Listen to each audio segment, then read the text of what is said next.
Hi chess fans, in this video we look at the game between Leon Levajic with white and Dimitri Kolas with black. White is rated 2450 and black is rated 2500.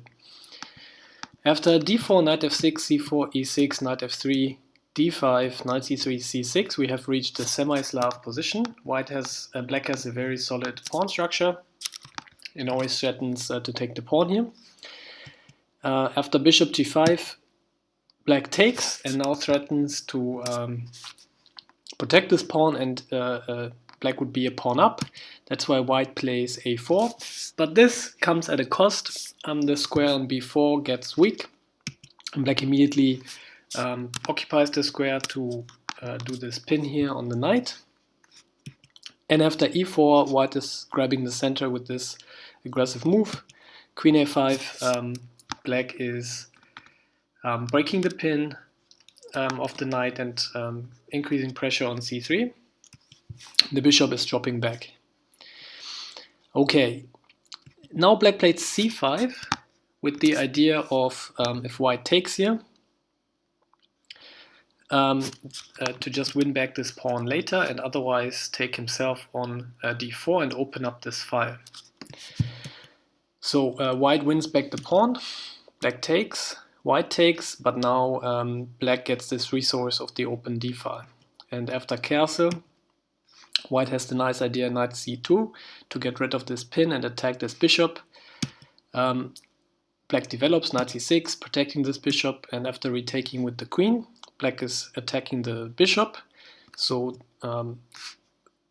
black gains a tempo here, white has to protect this bishop, and this allows black to pin the bishop against the queen and occupy this nice open file.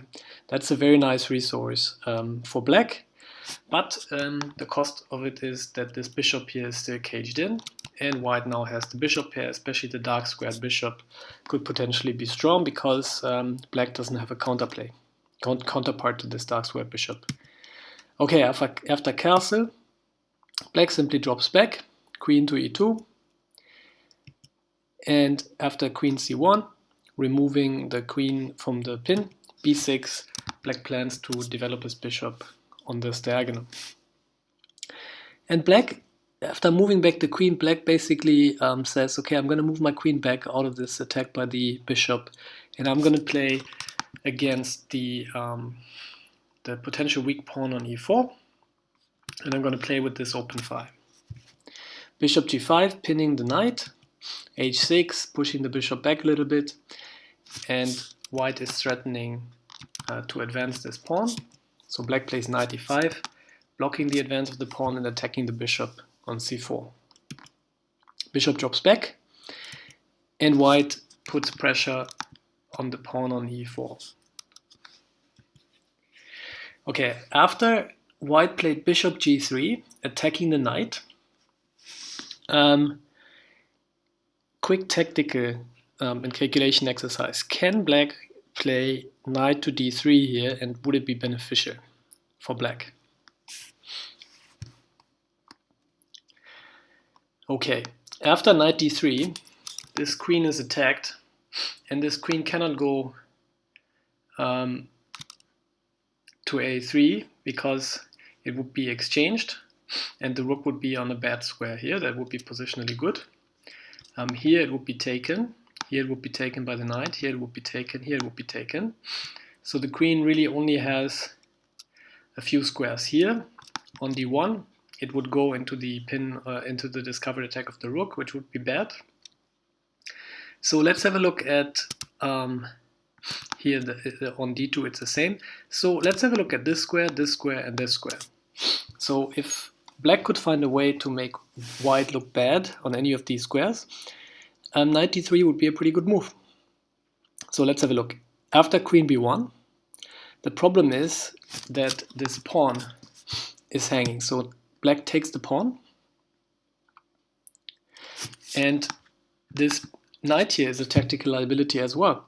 So if now bishop takes, black can take the knight with an attack on the queen.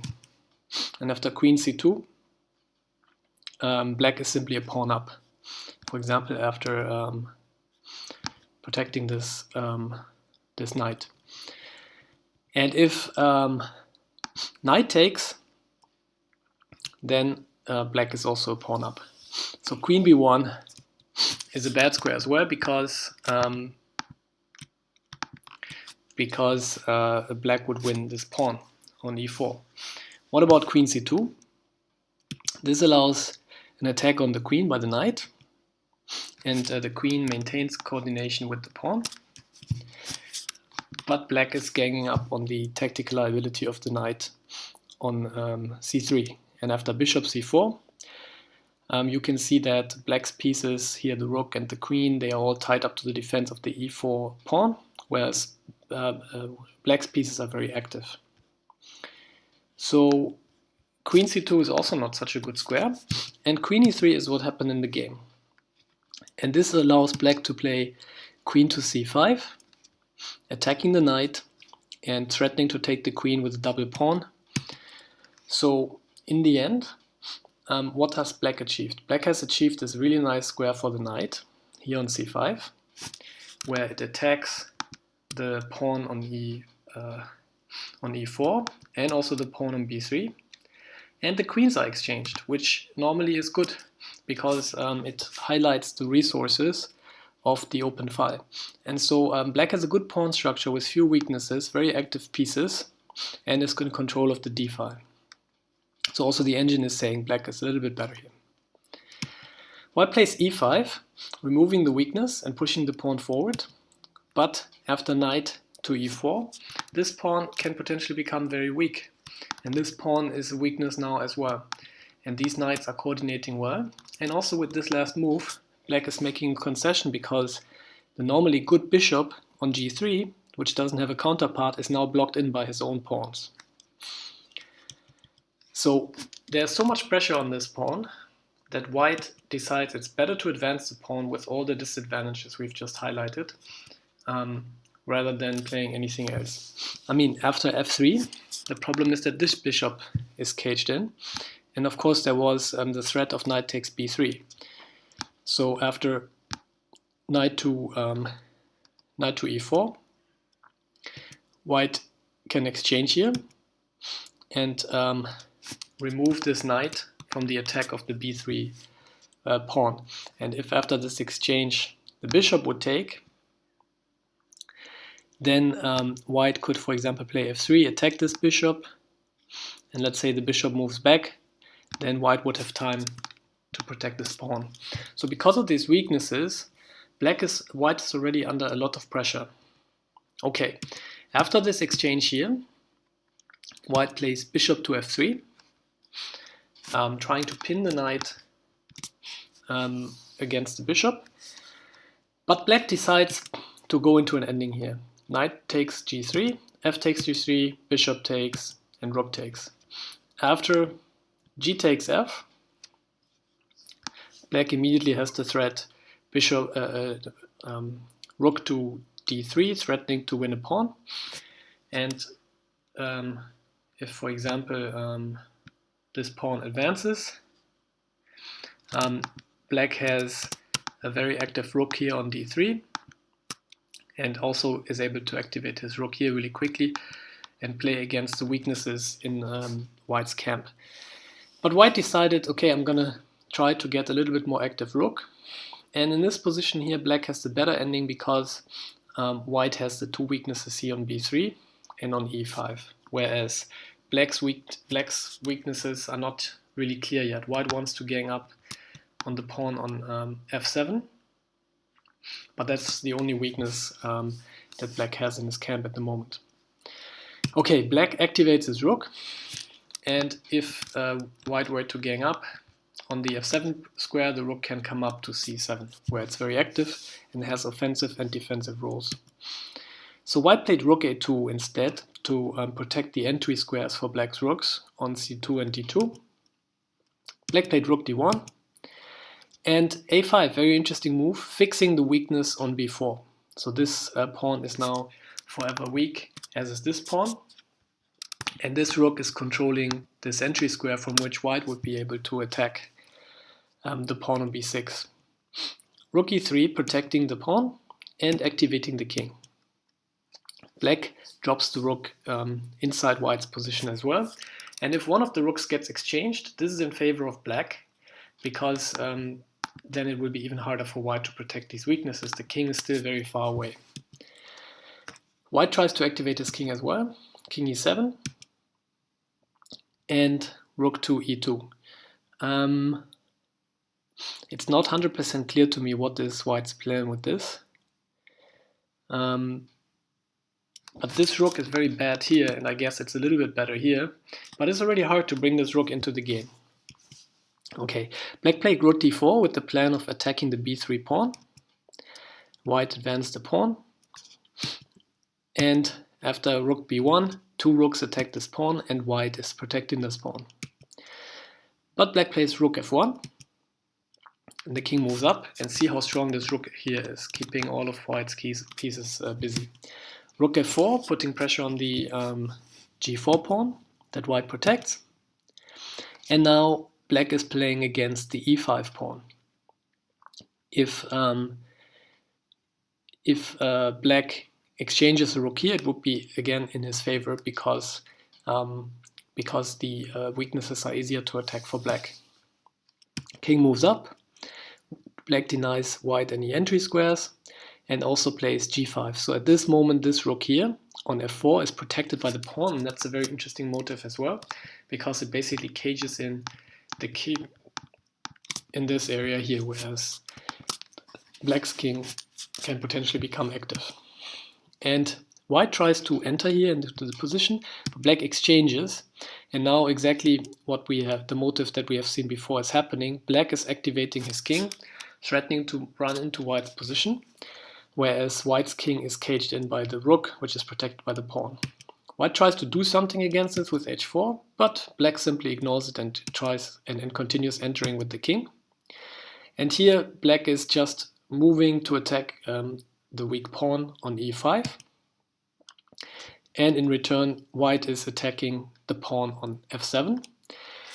And what do you think about this position? What is more valuable, the pawn on f7 or the pawn on e5? Well, let's have a look at the game. Black attacks the pawn with the king, much better than to take the pawn with the rook, because the rook is just fine here, and the king will be better activating himself. After king d5, white takes and king takes. And in this position, black now has an important resource, a passed pawn on e6 that has no pawn stopping him, and a very active king. Can white now move to b7 to attack this pawn? Quick tactical question. No, because this check would push the king back and black wins a pawn while protecting at the same time this pawn, and this rook doesn't have any function here suddenly. So that's why white instead played h5, and the idea is to play and win the h6 pawn and then push the passed pawn himself. So white is looking for some counterplay. After rook e3, attacking the king and the pawn, black wins a pawn, but white is going to win the h6 pawn as well. Black says, okay, you're going to win this pawn, I'm going to take another one. King moves up to protect the g4 pawn for a moment, black takes, white takes. And after rook a1, let's have a look at this position. White now has some counterplay with the passed pawn here on a5, but black in return has 3 passed pawns, and white's position will simply collapse, because black now has gained an important resource. If the rooks are ever if white gets a passed pawn and pushes the pawn forward in many positions, even if black sacrifices himself against white's passed pawn, he will still win, because he has so many passed pawns. So rook g6, attacking the g5 pawn. Black gives a check, and the rook is getting behind white's passed pawn. Very interesting. And black just passes his passed pawns. Takes. King moves forward to support the advance of the pawns. And b5. So these two pawns kind of protect themselves. If the rook attacks them, this pawn is supported by the king. White moves the rook behind the pawns to stop their advance. And very interesting motive, always put the pawn behind the most advanced pawn, because if this pawn advances one further, you can take it. And if the other pawn advances further, you can also take it. So in this position, black pushes the other pawn, e5, and white decides to play g5 to push his pawns himself, but he's actually giving up the h5 pawn. So same motive, the rook is behind the most advanced pawn. Maybe it would have been better for white to continue trying to get some play with the rook, but also here the rook now is simply very bad, so this is not really a good chance for white neither.